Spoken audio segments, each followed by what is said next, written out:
What you see here is a Thermofax machine. It's the actual device that makes stencils. It's a pricey item, but it will make your life easy. I do recommend buying one if you have the money. It runs for about $800 used. This is the heat control knob. This will make your stencils lighter and darker. Turning it to the left will make your stencil darker. Turning it to the right will make your stencil lighter.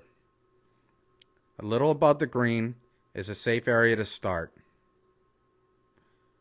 This is your Thermofax sheet, and this is your stencil.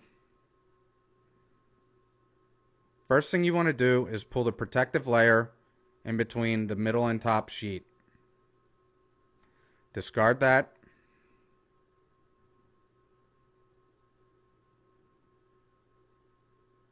Take your design facing upward in between the bottom and middle sheet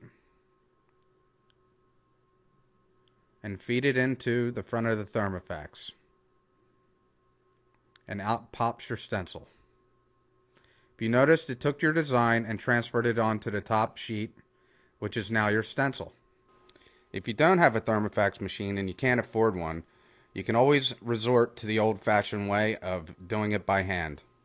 So what I have here is a hectograph pencil, a quill pen, and some hectograph ink. The first thing you want to do is tape your tracing paper to the opposite side of the design.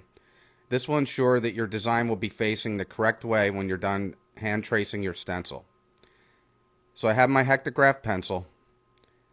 I'm just going to go around and trace everything that I see, making sure all my line work is clean. It's a pretty tedious thing, but if you do this enough, by the time you're done drawing the stencil 2 or 3 times, you'll know this design inside and out. And when it comes time to actually tattooing it onto the skin, you'll know this thing by heart and everything will flow super smooth. So just go around, trace everything you see, always positioning your hand so you can run your lines nice and clean.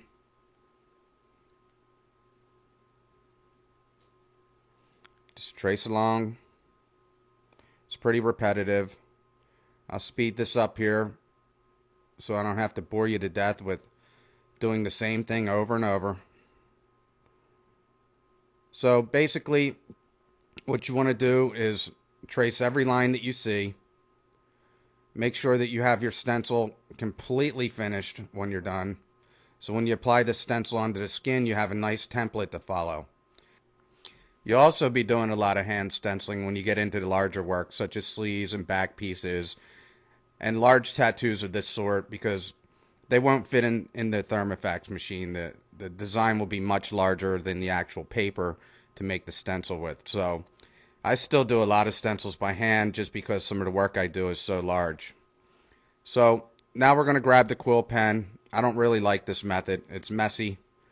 The quill pen kind of snags on the paper. It kind of skips around a little bit. This is a last resort for me.